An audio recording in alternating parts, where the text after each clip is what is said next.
శివమహాపురాణంలో శతరుద్ర సంహితలో 25th chapter.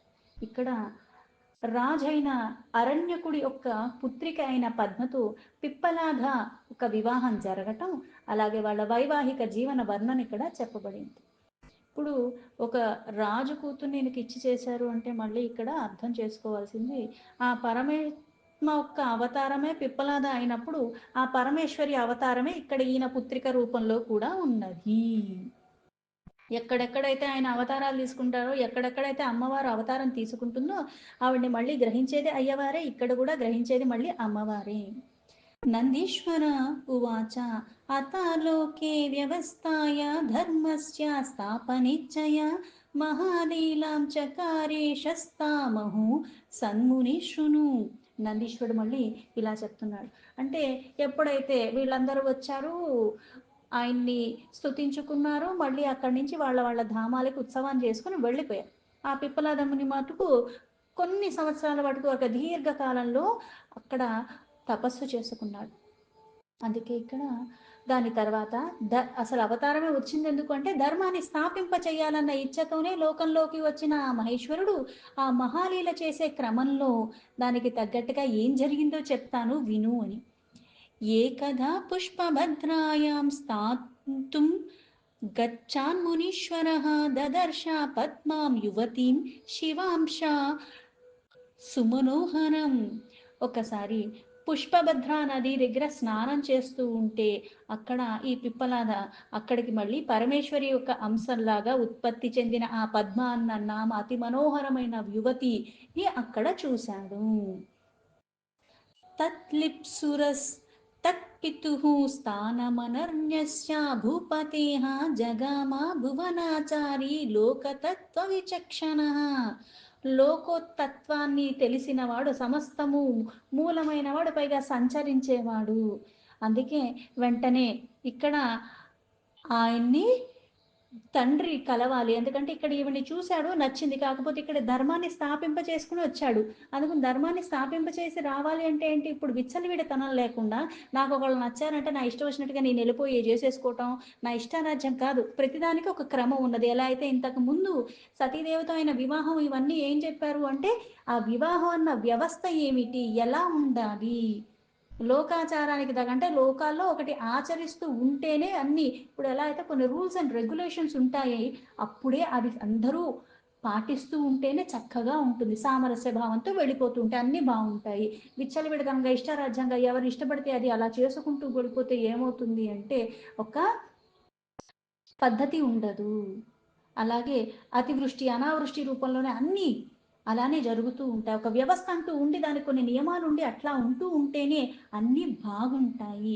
అందుకే ఇక్కడ లోకోత్తమైన దాన్ని ఇక్కడ స్థాపింప చేయడానికి వచ్చిన వాడు ఏం చేశాడు, మళ్ళీ ఈవిడ యువతి నచ్చింది, కాకపోతే ఆవిడ తండ్రిని కలవాలి అనుకుని ఆ రాజైన అనర్య దగ్గరికి వెళ్ళాడు. రాజా నరానాంతం దృష్ట్వా ప్రణమ్య చ భయాకులః మధుపర్కాధికం దత్వా పూజయా సమక్తిదః. అక్కడ చూసేసరికి ఆ రాజు మళ్ళీ నమస్కరిస్తూ ఎలా అయితే స్వాగతం మళ్ళీ ఆయనకి విధి విధానంగా పూజించుకోవడం, మధుపర్కాది ఇట్లాంటివన్నీ భక్తిపూర్వకంగా ఇచ్చి ఆయన్ని పూజించుకున్నాడు. స్నేహ సర్వం గృహీత్వా సా యయాచే కన్యకం ముని మౌని బభూవ నృపతి కించిన్ నిర్వక్త ముక్షమః. కించిన్ నిర్వక్తముక్షమః. ఆ ముని చక్కగా ఇవన్నీ విధి విధానంగా ఆయన సేవించుకోవాల్సిన అన్ని సేవించుకున్న తర్వాత ఆయన కూడా ఆ ముని కూడా అన్ని గ్రహించిన తర్వాత రాజు దగ్గర నుంచి ఆయనకి మళ్ళీ ఆయన ఒక కూతుర్ని అడిగాడు. కన్యా యాచన చేశాడు. అది వినేసరికి రాజు మౌనంగా ఉండిపోయాడు, ఏమీ చెప్పలేకపోయాడు. ఎందుకంటే ఒక ముని వచ్చాడు, ఆ ముని అడుగుతున్నాడు, ఇప్పుడు దాకా పూజించుకున్నాడు కానీ ఇప్పుడు ఏమీ చెప్పలేకపోయాడు. ముని ప్రోవాచ నృపంతిం కన్యాం మే దేహి భక్తితః అన్యతా భస్మాసాత్ సర్వం కరిష్యేహం త్వయా సహా. ఇప్పుడు ముని అడిగాడు, మళ్ళీ రాజని చెప్పలేదు. అయితే ఆ ముని రాజుతో మళ్ళీ ఇలా చెప్పాడు, నాకు భక్తిపూర్వకంగా నీ యొక్క కూతుర్ని ప్రదానం చెయ్యి, నాకు ఇవ్వు, లేదా నీతో కలిసి ఇక్కడ అన్నిటినీ నేను భస్మం చేసేస్తాను అన్నాడు. లోకంలో ఒకటి స్థాపింప చేయటానికి వచ్చినవాడు మళ్ళీ ఇలా అంటవేంటి అంటే ఇక్కడ మళ్ళీ ఎందుకంటే వచ్చింది అవతారం అని తెలుసుకోలేని స్థితిలో ఉన్నవాడు రాజు. పైగా ఆ ఇంట పుత్రికలా పుట్టింది కూడా ఆ పరమేశ్వరి అన్న ఎరుక కూడా లేదు. అందుకనే ఇప్పుడు ఇవన్నీ అర్థం చేసుకునేంత మళ్ళీ యోగ్యత, అర్హత, పాత్రత ప్రతిదానికి ఉంటుంది.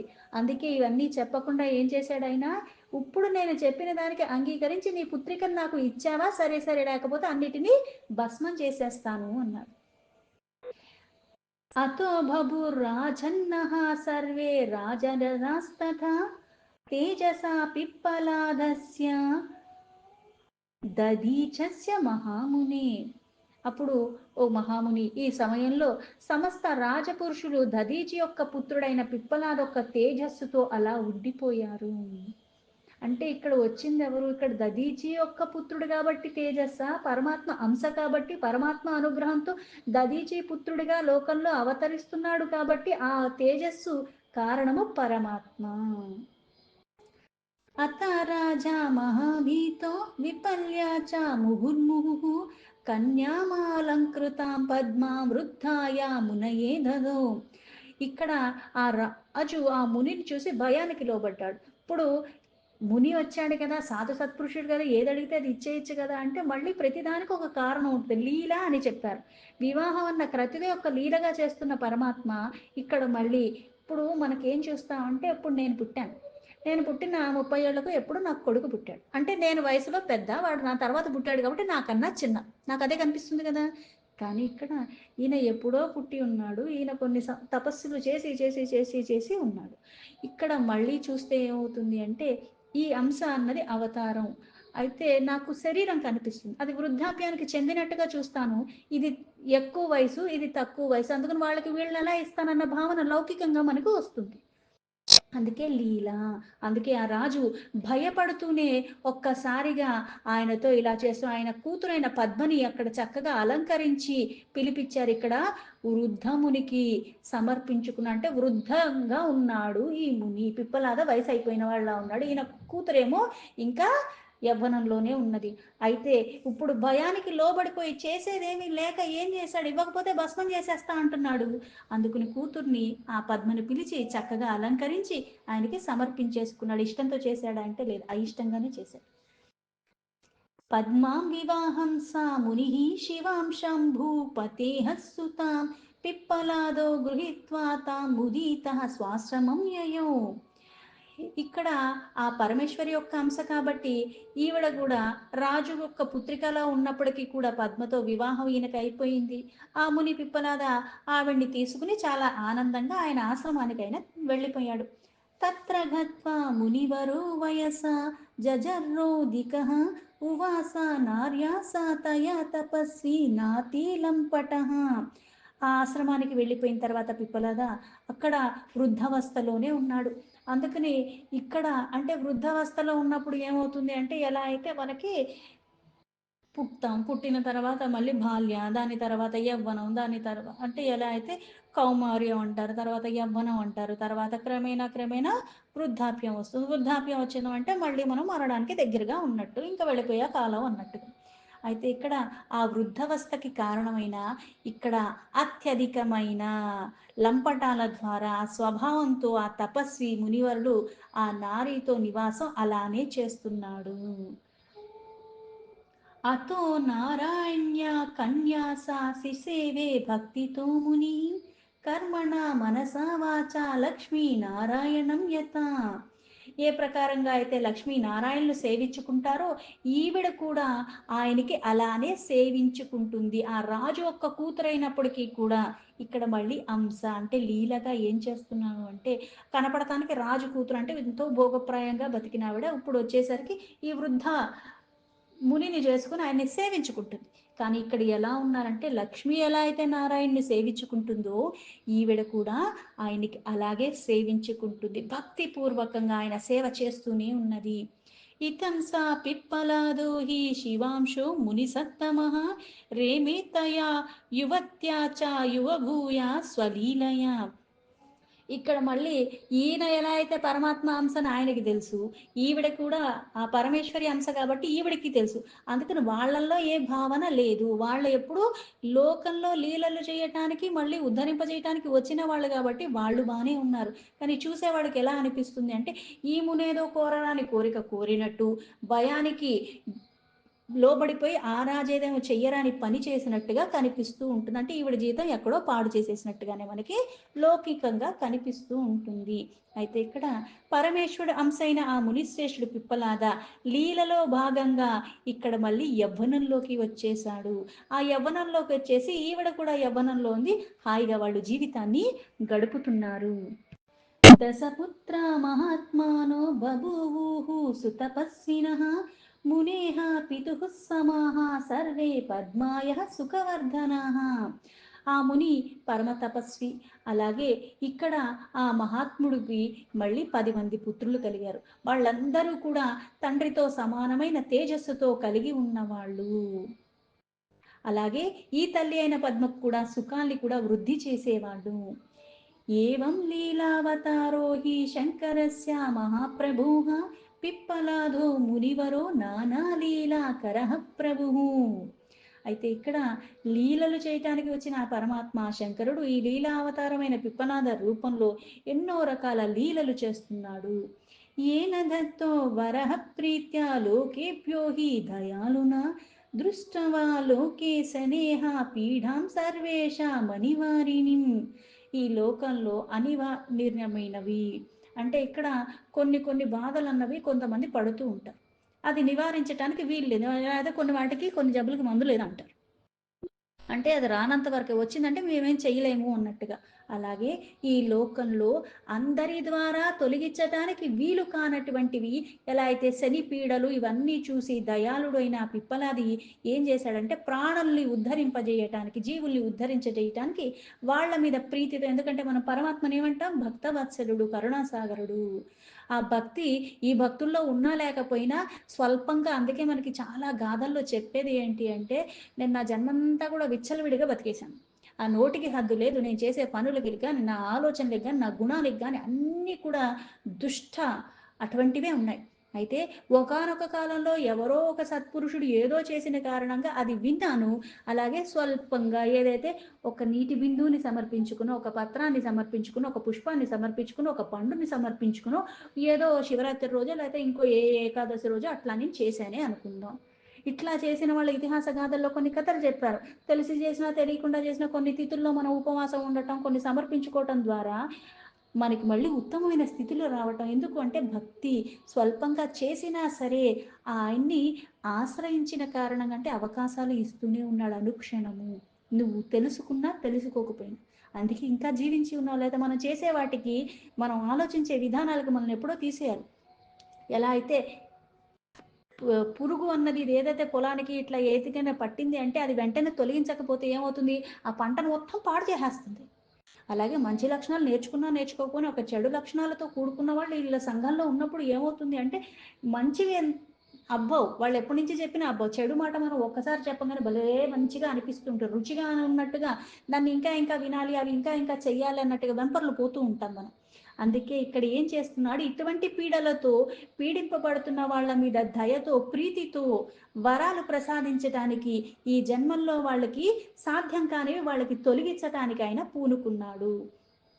ఈ పూనుకునే ప్రక్రియలో షోడశాబ్దావధీనృణాం జన్మతో నా భవిచ్చ సా తథా చ శివభక్తానాం సత్యమేతద్వీమే వచః అతానా ధృత్యా మద్వాక్యం కుర్యాత్ పీఢాం శనిః క్వాచిత తేషాం నృణాం తదా సా శాయద్భస్మాసనం హి సంశయః. అందుకని ఈయన ఈ ప్రాణులు ఉద్ధరించడానికి వాళ్ళకి వరాలు అనుకున్నాడు.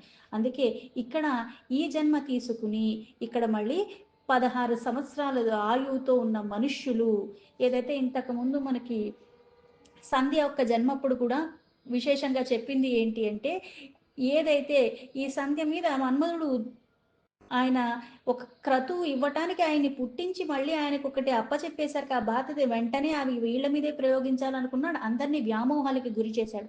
అయితే తన కూతుర్నైన సంధ్యని చూసి ఇక్కడ తండ్రికి, అక్కడున్న అన్నదమ్ములకి అందరికీ వికారాలు కలిగాయి. చంచలత్వానికి లోబడిపోయేలా అయినప్పుడు ఆవిడ మళ్ళీ దీర్ఘకాలం తపస్సు చేసి ఆ పరమాత్మని, ఆ పరమేశ్వరుని వరం కోరింది. అంటే బాల్యంలో గాని, కౌమారంలో గాని, యవ్వనంలోకి అడుగిడేంత వరకు కూడా ఇటువంటి వికారాలకు లోబడకుండా ఉండేలాగా అందరినీ ఉద్ధరించమని అడిగింది. అలాగే ఇక్కడ కూడా ఆ 16 సంవత్సరాలు వచ్చేదాకా ఎవరిని కూడా ఈ శని పీడలు గాని ఇవేవి ఉండకూడదు అని. అలా పైగా నా భక్తుల్ని ఇలా పీడించకూడదు. అయితే ఈ నా మాటలు అసత్యమయ్యేలాగా దీనికి వ్యతిరేకంగా దీన్ని ఆదరించకుండా ఎవరైతే మళ్ళీ ఆ శని పీడిస్తూ ఉంటుందో వెంటనే అది భస్మమైపోతుంది. ఇందులో ఎటువంటి సందేహం లేదు అన్నాడు. ఇది తద్భయాస్తాత వికృతోపి శనిశ్చర తేషాం నా కురుతే పీడాం కదాచిత్ గ్రాహ సత్తమః. అందుకే ఇక్కడ గ్రహాలలో శ్రేష్టమైన శనీశ్వరుడు ఆ వికారయుక్తం అయినప్పటికీ కూడా ఈ పరమేశ్వరుడు ఎక్కడైతే భస్మం చేస్తాడో అన్న భయంతో ఎవరిని అంటే అంత లోపల 16 సంవత్సరాల లోపల ఎవరిని పీడించటలేదు భయం కారణంగా. इति लीला मनुष्यस्य पिप्पलादस्य सन्मुने కథితం సుచరిత్రం తే సర్వకామ ఫలప్రదం. అందుకే ముని ఈ ప్రకారంగా లీలాపూర్వకంగా మానవ రూపంలో అవతరించిన ఆ పరమాత్మ అంశైన పిప్పలాద ఆయన ఈ పిప్పలాదముల ఉత్తమ చరిత్ర ఏదైతే నేను చెప్పానో ఇది అన్ని రకాల కోరికల్ని అంటే ఇది వినటం ద్వారా ఉత్తమమైనది ఏదైనా సరే మన భావన బాగుంటే యద్భావం తద్భవతి. ముందు నీ ఆలోచన బాగుండాలి. ముందు నువ్వు ఏది అయినా సరే అంటే చూసే దృష్టి మారినప్పుడు, భావన మారినప్పుడు, ఆ మాట్లాడే పద్ధతి మారినప్పుడు, విన్నదానిలోని ప్రతిదాన్ని భూతద్దంలో కాకుండా స్పష్టత రావాలి. అందుకే ఈ లౌకికమైన దృష్టిని మానేసి ఆ జ్ఞానచక్షు విచక్షణలాగా సమర్పణ భావంతో పరమాత్మమయమైన ఈ జగత్తుని భావనతో నువ్వు ఎప్పుడైతే చూడటం మొదలు పెడతావో నీకు అనుకూలంగా ప్రతిదీ జరుగుతూ ఉంటుంది. అందుకే ఇక్కడ ఏమైంది ఈ ఉత్తమమైన చరిత్ర నేను ఏదైతే నీకు చెప్పానేది అన్ని కోరికల్ని కూడా ఇస్తుంది. అన్ని కోరికల్ని ఇస్తుందంటే అర్థం ఏంటి? ఏ కోరిక ఉండాలి మనకి, ఏ కోరిక ఉండకూడదన్న విచక్షణ వచ్చినప్పుడు అడగవలసింది అడుగుతావు, పట్టుకోవాల్సింది పట్టుకుంటావు. ఇది పట్టుకోకూడదు, ఇది తప్పు అన్నది తెలిసినప్పుడు ఏమవుతుంది దాన్ని వదలటం కూడా నేర్చుకుంటావు. అందుకే ఇక్కడ ఇది కోరికల్ని తీరుస్తుంది అంటే కోరిక తీరాలి కాబట్టి ఈ చరిత్ర వింటాను, కోరిక తీరాలి కాబట్టి ఇది పట్టుకుంటాను అంటే మనకి ఏవైతే పురుషార్థాలు ధర్మార్థ కామ మోక్ష అంటే ధర్మాన్ని పట్టుకో దానికి అర్థం కూడుకునేలా నీ జీవితం ఉంది అంటే కోరికే అప్పుడు పరమాత్మ అయిపోతాడు. ఎందుకంటే కోరిక చివరిలో వచ్చింది, కోరిక ముందు వచ్చిందంటే ఏమవుతుంది అంటే అరిషడ్ వర్గాలు కామ క్రోధ లోభ మద మోహం ఆచర ఇది ముందొచ్చి కూర్చుందంటే తతమే అన్ని కూడా నీకు వచ్చి కూర్చుంటాయి, వదిలించుకోలేవు. ఇంటికి ఒక శుభలేఖ ఇస్తే ఏమవుతుందంటే తల్లి తండ్రి పిల్లలు తాతలు ఎవరైతే ఉన్నారో అందరూ పరివార సహితంగా వస్తారు. అలాగే ఈ కోరిక ఎప్పుడైతే నీకు సకామం కావచ్చు ఏదన్నా కావచ్చు ఒక్కసారి కోరికకి నువ్వు ఎప్పుడైతే ఆధీనం అవుతున్నావో దానికి లోబడుతున్నావో దాని కారణంగా ఇట్లా పరివారం అంతా వచ్చినట్టుగా ఈ అరిషడ్ వర్గాలన్నీ వచ్చి కూర్చుంటాయి. కోరికే పరమాత్మ అయినప్పుడు నేను అడగక్కర్లేదు నాకు ఏది మంచో. పైగా ఈ కోరికే పరమాత్మ అయిన కారణంగా నేను ఎటువంటి కోరుకుంటాను అంటే ఈ యొక్క మానవ జన్మిచ్చిన ఆ పరమాత్మ దీన్ని ఉద్ధరించుకోవటానికి వీలుగా నాకు అన్ని చేయమని. అంతేగాని నేను నా బాధ్యతల నుంచి ఎక్కడికి వెళ్ళిపోను. ఇవి కూడా ఆనందంగా చేస్తాను. ఎందుకంటే ఈ జన్మకే నాకు ఇది ఇచ్చాడు, ఈ జన్మకే నా చుట్టూ నాకు ఈ బిడ్డని ఇచ్చినా, నాకు ఈ తల్లిదండ్రులు ఇచ్చినా, నా ఈ అక్కా చెల్లెళ్ళు ఇచ్చినా సరే, నా చుట్టూ ఏవైతే ఉన్నాయో స్నేహితుల రూపంలో కానీ ఎవరన్నా సరే నాకు తారసపడే ప్రతిదీ కూడా నాకు ఈ జన్మకే ఇచ్చాడు. ఇది మళ్ళీ ఇప్పుడు ఈ రోజు ఇలా గడిచింది కాబట్టి రేపు మళ్ళీ ఇలా ఉంటుందంటే తెలీదు. రేపన్న క్షణము మరుక్షణము ఏమవుతుందో ఎవరికీ తెలియదు. కాకపోతే ఈ క్షణం నా చుట్టూ ఉన్న వాళ్ళని దేనికి నేను ఇబ్బంది తెలిసి తెలియకుండా కొన్ని చేస్తూ ఉంటాం. కానీ తెలిసి మటుకు చెయ్యకుండా ఉండాలన్న తపనతో ఉంటాను. ఎందుకంటే అన్నిటిలో మళ్ళీ ఆత్మరూపంలో ఉన్నది ఆ పరమాత్మయే. లీలలుగా చేస్తూ ఇక్కడ అవతార రూపంలో కొన్ని బంధనాల రూపంలో కొన్ని కనిపిస్తున్నాయి కానీ మళ్ళీ నేను ఆ మాయామోహాలకి లోబడకుండానే ఆ పరమాత్మను అంతలా పట్టుకుంటావు. ఆ కోరికే అక్కడ పరమాత్మ అయిపోయాడు. అందుకే ఇక్కడ సకల కోరికల్ని తీరుస్తుంది అంటే సకామతో పట్టుకుని మళ్ళీ మనకి భగవద్గీతలో చెప్పినట్టుగా నిష్కామ స్థితికి వెళ్ళాలి నువ్వు. ఆ నిష్కామ స్థితికి నువ్వు వెళ్ళిన కారణంగానే ఉద్ధరింపబడతావు. సకామ ఈ కోరిక తీరాక ఇంకో కోరిక, ఇంకో కోరిక ఇట్లా చిట్టా పెరిగిపోతూ ఉంటే కిరాణా సరుకుల లిస్టులాగా ఈ జన్మ కాదు కదా! ఎన్ని జన్మలెత్తినా సరే ఆ పరంధామాన్ని నేను చేరుకోలేను. గదీశశ్చ కౌశికశ్చైవ పిప్పలాదో మహామునిః శనైశ్చారా కృతాం పీఢాం నాశయంతి స్మృతాస్త్రయః. అందుకే ఇక్కడ గాది కౌశిక ఇటువంటి మహామునులు అలాగే పిప్పలాద ఈ ముగ్గురు కూడా మహానుభావులు. వాళ్ళని స్మరించినంత మాత్రానే ఇలా శనేశ్వరుడితో ఏవైతే పీడలు మనం పడుతున్నామో అవి కూడా తొలగిపోతాయి. అంటే ఏంటి, ఇప్పుడు మనకి నామస్మరణ ఎందుకు పెట్టారు? పరమాత్మ యొక్క అవతారమైన పిప్పలాదముని ఆ నామాన్ని నువ్వు ఉచ్చరిస్తేనే నీకు ఇవన్నీ పోతాయి అంటే పరమాత్మను పట్టుకుంటే ఏది పోదు? అన్నిటికీ మూలమైన వాడు, అన్నిటినీ సృష్టిస్తున్నవాడు, అన్నిటినీ పోషిస్తున్నవాడు, అన్నిటినీ లయం చేస్తున్నవాడు, పునః సృష్టి చేస్తున్నవాడు, సంకల్ప మాత్రంలో ప్రతిదానికి పరంగా ఎప్పుడూ ఉంటున్నవాడు, మార్పును చేర్పులు లేకుండా ఇది పరమాత్మ. అప్పుడు ఏమవుతుంది, నా పరమాత్మను అంత నిష్కామ భావంతో త్రికరణ శుద్ధిగా పట్టుకున్నప్పుడు నాకే పీడ ఉండదు, సమభావంలో ఉంటాను. వచ్చేది వస్తుంది, పోయేది పోతుంది. కాకపోతే ఆ పట్టుకునే శక్తి, దాన్ని భరించగలిగే శక్తి, దాని నుంచి బయటగలిగేది అన్నీ నాకు స్పష్టంగా చూపించగలగడన్న విశ్వాసం ఉండాలి. పైగా ఏదన్నా సరే నేను చేసిందే నేను అనుభవిస్తాను, పక్కనోడిది నాకు రాదు. నా అకౌంట్లో ఉన్న డబ్బులే నేను వాడుకోగలను, పక్కనోడి అకౌంట్లో డబ్బులు నా అకౌంట్లోకి రావు కదా. నా కార్డుతో నేను నాదే యూస్ చేసుకోగలను, వేరే వాళ్ళకి నేను చెయ్యలేను. అలాగే నేను ఏవైతే చేస్తున్నాను, ఈ జన్మలో చేశానో ముందు జన్మలో చేశానో అవన్నీ మళ్ళీ నేనే అనుభవించి తొలగించుకోవాలి. కానీ ఎప్పుడైతే సమర్పణ భావంతో మనం చేసుకుంటూ పోతూ ఉంటామో కర్మలు చేసినా కర్మ బంధనాల్లోకి వెళ్ళవు. అందుకే ఇక్కడ ఈ గాది గాని కౌశిక గాని మహాముని పిప్పలాది ఈ ముగ్గురు మహానుభావులు స్మరణ చేసినంత మాత్రం చేత కూడా శనిశ్చరుతో మనం ఏవైతే పీడలు పడుతున్నాయో అవి కూడా తొలగిపోతాయి అని చెప్పారంటే ఈ మూడు చేస్తే చాలంటే మళ్ళీ అక్కడ నాకు తత్వం అర్థం కాలేదు కదా. కొన్ని నాకు తెలియనప్పుడు పట్టుకున్నా కూడా ఏం చేయాలంటే ఆ తత్వాన్ని తెలుసుకునే ప్రయత్నం చేస్తాం అంతే. ప్రయత్నాన్ని విడవకుండా మళ్ళీ ఇక్కడ సకామ కాదు, నేను నిష్కామ స్థితికి వెళ్ళిపోవాలన్న భావంలో పట్టుకోవాలి. అందుకే దాన్ని స్మరించినంత మాత్రాన కూడా పోతాయి, నశించిపోతాయి. నశించిపోవటం అంటే ఏంటంటే కొత్తవి మళ్ళీ చేయకుండా ఉండగలగటం కూడా ఈ చిట్టాన్ని క్రమేణా తీసేస్తూ ఉంటుంది. పిప్పలాదస్య చరితం పద్మచరిత సంయుతం యః పటే శృణుయాద్వాపి సుభక్త్యా భువి మానవః. ఈ భూలోకంలో ఏ మానవులైతే అలాగే పద్మ అంటే ఆయన పరమేశ్వరి ఆవిడ అంశ అయిన ఈ పద్మ ఒక్క చరిత్రయుక్తంగా ఉన్న పిప్పలాద ఒక్క చరిత్రని భక్తిపూర్వకంగా ఎవరైతే చదువుతున్నారో, ఎవరైతే వింటున్నారో వాళ్ళందరికీ కూడా పీడలు తొలగిపోతాయి, నశించిపోతాయి. శని పీడా వినాశాత్తామేతచ్చరితముత్తమం యః పటే శూన్యాద్వాపి సర్వాన్ కామానవాప్నుయాత్. అయితే ఈ చరిత్రలు వింటమే కాకుండా మళ్ళీ ఇక్కడ ఎటువంటి శని ద్వారా పీడింపబడుతున్నవన్నీ పీడలు కూడా నశించిపోతాయి. అందుకే ఈ ఉత్తమమైన చరిత్రను వినటము, చదవటము ఇవి ఎప్పుడూ చేస్తూ ఉండాలి. ఇవి చేస్తూ ఉంటే పీడలు పోవటమే కాకుండా సకల కోరికలు కూడా పూర్ణమవుతాయి అని. ధన్యో మునివరో జ్ఞాని మహాశైవ సతాం ప్రియ అస్య పుత్రో మహేశానః పిప్పలాధాఖ్య ఆత్మవాన్.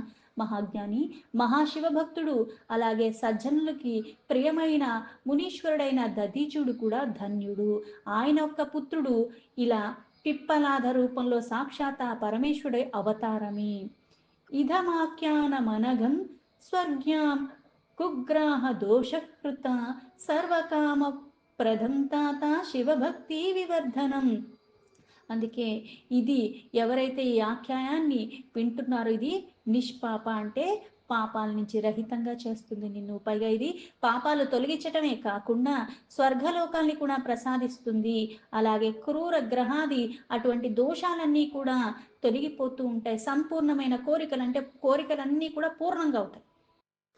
అదే కాకుండా భక్తి కూడా వృద్ధి చెందేలాగా చేస్తుంది. దీంతో శివ మహాపురాణంలో శతరుద్ర సంహితలో 25 చాప్టర్ సంపూర్ణం.